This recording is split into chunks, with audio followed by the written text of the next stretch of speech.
নমস্কার বন্ধুরা, আমি দেবপ্রসাদ গায়েন চলে এলাম আপনাদের সামনে। আজকের বিশেষ আলোচনা করার আগে সর্বপ্রথম আমার উদ্বাস্তু ভাই বোন, মা, কাকা, কাকিমা, জেঠিমা যারা আছেন তাদের একটি ভ্রান্ত ধারণা মাথার ভিতরে ঢুকে গেছে।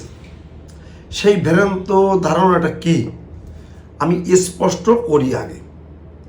সেটা হচ্ছে এই, আপনারা অনেকেই ভাবছেন যে আপনি এই 2026 সালে নির্বাচনে ভোট দিয়েছেন, অথচ আপনার জন্ম পূর্ববঙ্গে। আপনি মনে হয় নাগরিক হয়ে গেছেন।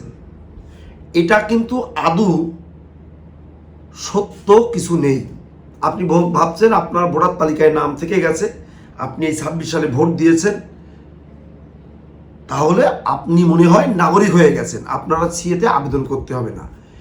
এইটা কিন্তু আপনি এক মুহূর্তের জন্য মাথার থেকে ভুলে যান। অর্থাৎ 1939 সালের 19শে জুলাইয়ের পর থেকে যারা এখানে এসেছেন প্রত্যেকেই কিন্তু আপনি অনুপ্রবেশকারী হিসাবে ছিলেন।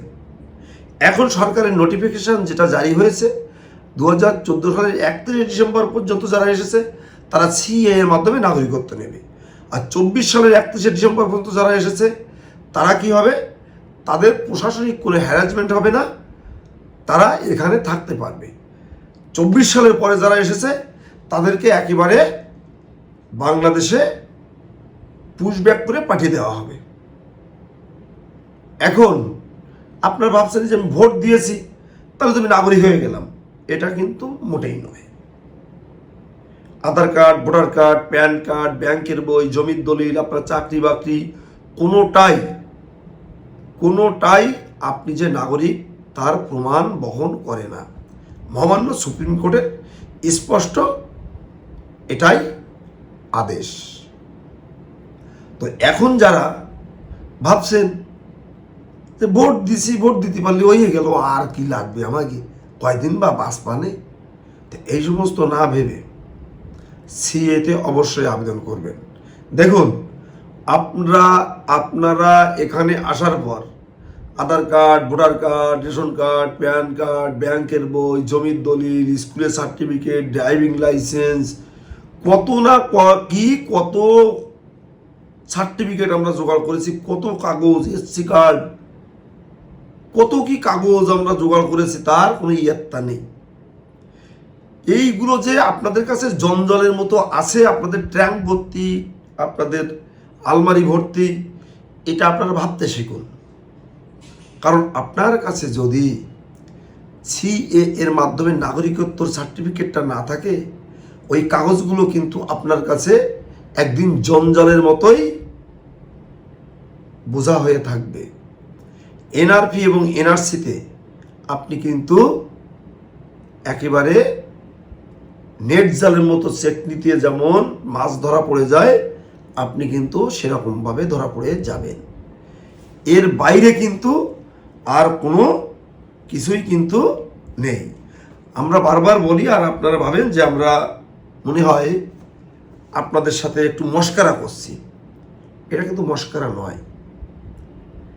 ইতিমধ্যে দেখুন, এখন অন্নপূর্ণা যোজনা অর্থাৎ অন্নপূর্ণা ভাণ্ডার যেটা, তার জন্য যে ফর্ম ফিল আপ চলছে অনলাইন পোর্টালে, দেখবেন স্পষ্ট করে বড় করে লেখা আছে আপনার যে ভোটার কার্ড বা আপনি সিএএতে আবেদন করেছেন কি না।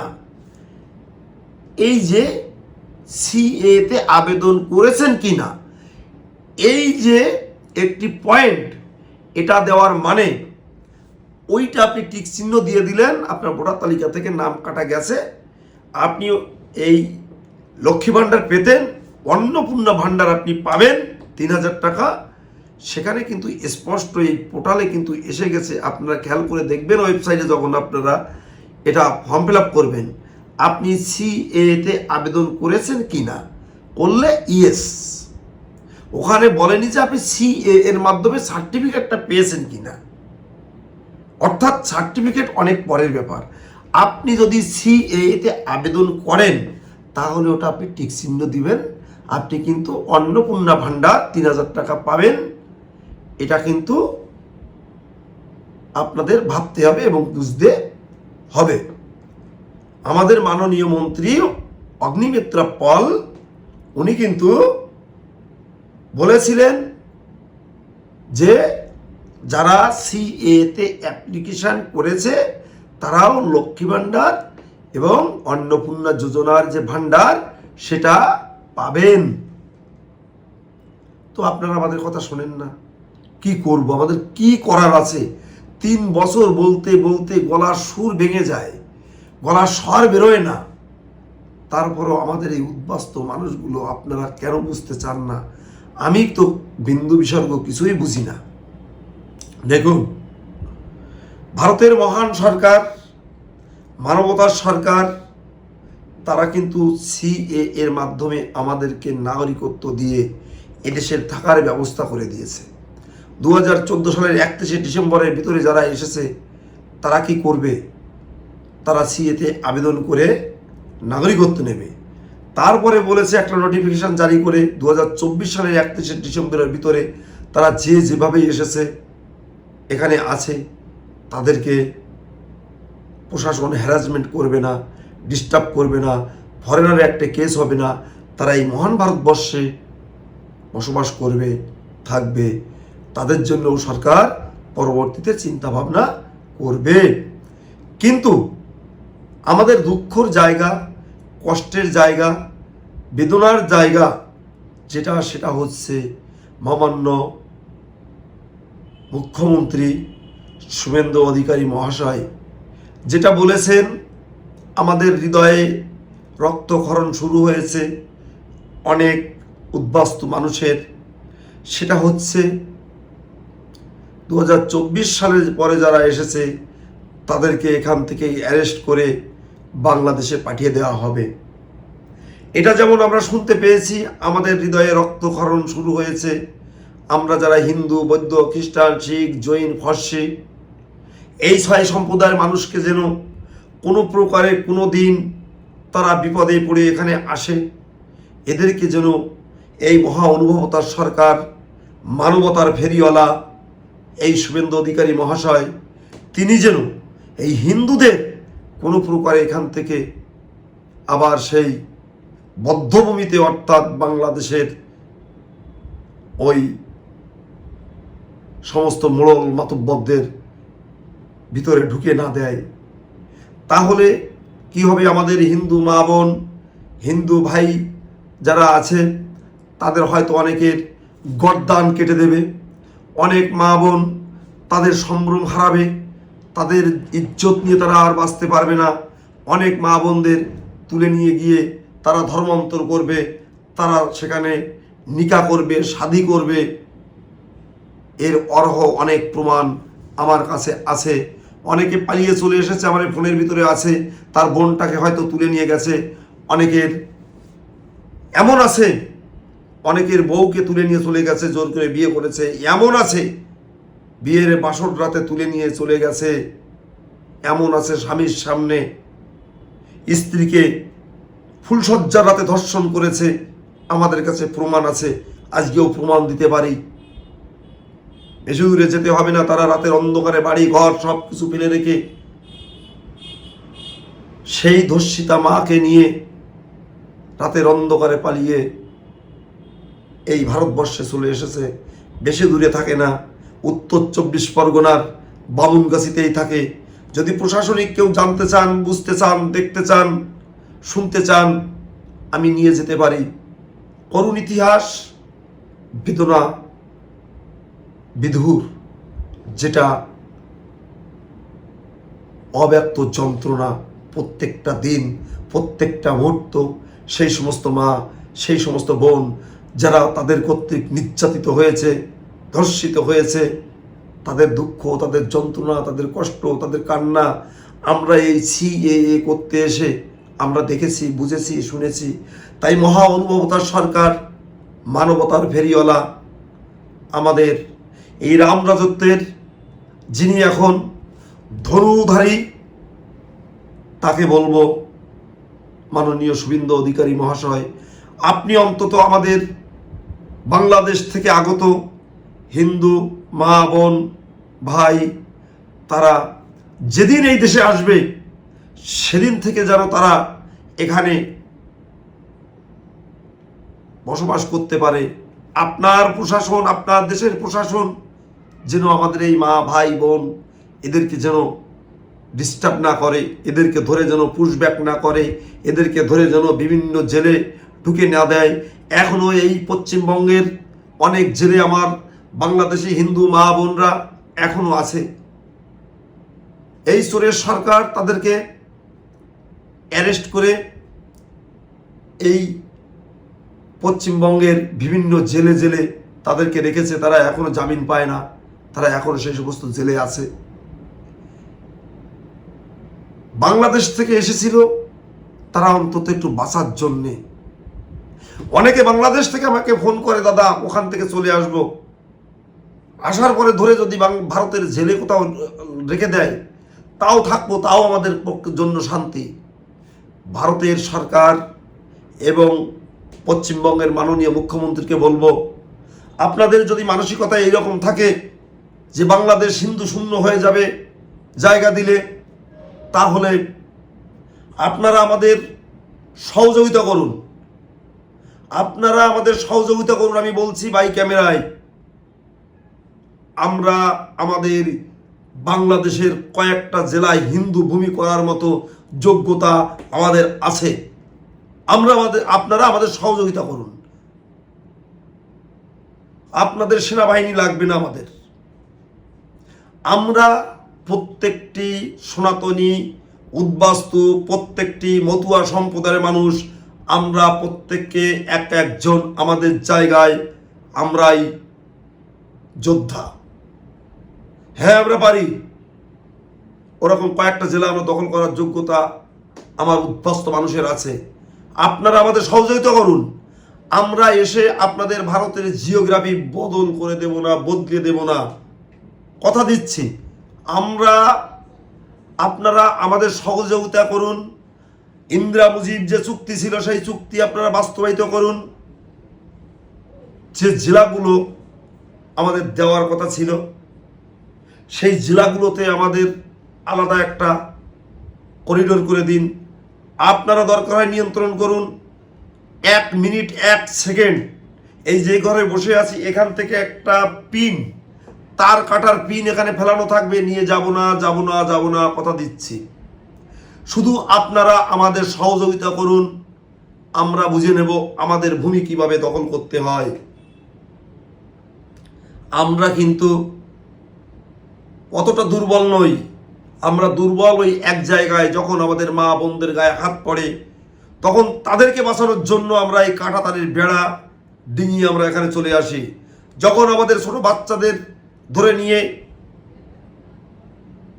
গাছে ঝুলিয়ে দিয়ে আগুন দিয়ে পুড়িয়ে মেরে দেওয়া হয়, তখন আমরা তাদের বাঁচানোর জন্য পালিয়ে চলে আসি। নিজেদের জীবন বাঁচানোর জন্য আমরা পালিয়ে চলে আসি না। অতটা দুর্বল আমরা নই। সেটা সেখানকার আপা ধোয়া মৌলবীরা ভালো করে জানে যে আমরা অতটা দুর্বল চেতা নই। আমরা যদি ঘুরে দাঁড়াই, দৌড়ানোর পথ খুঁজে পাবে না, খুঁজে পায়ও না, বারবার প্রমাণ করেছি, সেটাও প্রমাণিত। আজকে আমার এই বক্তব্য যারা শুনছেন, আমি আপনাদের বলবো, আমাদের পশ্চিমবঙ্গের যে মানবতার ফেরিওয়ালা মুখ্যমন্ত্রী শুভেন্দু অধিকারী, এই রাম রাজত্বের ধনু যে হাতে ধরেছে, ধনু যে তুলে নিয়েছে, তার কাছে আমার এই বক্তব্য আপনারা শেয়ার করে পাঠিয়ে দিন। তার হোয়াটসঅ্যাপে পাঠান, তার ফেসবুকে পাঠান, তার এক্স হ্যান্ডেলে পাঠান। তিনি যেন আমার কথাগুলো একটু গুরুত্ব দিয়ে শোনেন। আমার কথা হচ্ছে দুটো স্পষ্ট কথা, তার কাছে দুটো কথা, মুখ্যমন্ত্রীর কাছে এবং ভারতের প্রধানমন্ত্রী এবং স্বরাষ্ট্রমন্ত্রীর কাছে। আপনারা দুটো কাজ করবেন। এক, আপনারা আমাদের সহযোগিতা করুন। কথা দিচ্ছি 1 মিনিটের জন্য এই ভারতবর্ষে থাকবো না। যাওয়ার সময় একটা তার কাটা পিন কাটা কোনো কিছুই নিয়ে যাব না, কিচ্ছু নিয়ে যাব না। আমাদের সহযোগিতা করুন। আমাদের ইন্দিরা মুজিব যদি কোনো চুক্তি থেকে থাকে, কোন কোন জেলা, সেই জেলাগুলোর কথা ভেবে আপনারা সহযোগিতা করুন। আমরা সেই সমস্ত এলাকায় আমাদের সনাতনী, উদ্বাস্তু, আমাদের মতুয়া সম্প্রদায়ের মানুষদের নিয়ে আমরা সেখানে বসবাস করব। আর তা না হলে আপনারা অন্তত আমাদের এই মা বোন, আমাদের যারা আত্মীয় পরিজন এখনো বাংলাদেশে বসে আছে, এখনো যারা বসে আছে, একটু ভিসার জন্য বসে আছে, আপনারা হয়তো নিজেরাও জানেন, উপলব্ধি করতে পারেন, শুধু যে ভিসা পেলে তারা চলে আসবে কোনো রকম, এখানে চলে এসে আর কোনোদিন ফিরে যাবে না, এই রকম কথা তারা বলে। আপনারা এখানে আসার পরে যদি ধরে তাদের জেলের ভিতরে ঢুকে দেন, তাও তারা জেলের ভিতরে থাকতে রাজি, কিন্তু তারা বাংলাদেশে এক মুহূর্ত, একটা সময় তারা একটা সেকেন্ডের জন্য থাকতে রাজি নয়। আপনারাই সিদ্ধান্ত নিন। যদি মনে করেন যে না, বাংলাদেশ হিন্দু শূন্য হতে দেব না, তাহলে আমাদের বাংলাদেশে হিন্দুদের শেল্টার দিন আপনারা। আমরা ইতিমধ্যে দেখতে পাই, আপনারাও অবগত হন এবং অবগত আছেন, একজন সন্ন্যাসী, একজন ধর্মভীরু মানুষ আজকের দিন পর্যন্ত, চিন্ময় প্রভু, জেলের ভিতরে বন্দী। কেন জেলের ভিতরে বন্দী? বাংলাদেশে যখন 5 আগস্টের পরে সারা দেশ জুড়ে যখন এক নৈরাজ্য সৃষ্টি হলো, হিন্দুদের বাড়ি ঘর দোর একের পর এক আগুন জ্বালিয়ে দিতে লাগলো, হিন্দু মা বোনদের ধর্ষণ, রেপ করতে লাগলো, গাছে এখানে সেখানে বেঁধে আগুন দিয়ে পুড়িয়ে দিতে লাগলো, হিন্দুদের মব সৃষ্টি করে। সেটা আপনাদের চোখের সামনে আপনারা দেখেছেন। তার প্রতিবাদ করার জন্য যখন চিন্ময় প্রভু জেলায় জেলায় আন্দোলনের ডাক দিল, তখন এই বাংলাদেশের সুদখোর মহাজন ইউনূস, সে কিন্তু চিন্ময় প্রভুকে বন্দী করে জেলের 4 দেওয়ালের ভিতরে ঢুকে দিয়েছে। জানি না তার উপর দিয়ে কি নির্যাতন, কি অত্যাচার হচ্ছে। এই অত্যাচার নির্যাতনের যোগ্য জবাব দেওয়ার মতো ক্ষমতা আমাদের আছে, আমরা অত দুর্বল নই। কিন্তু পিছনে কথা থেকে যায়, অনেক কথাই থেকে যায়, যে কথা আমি নাইবা বললাম।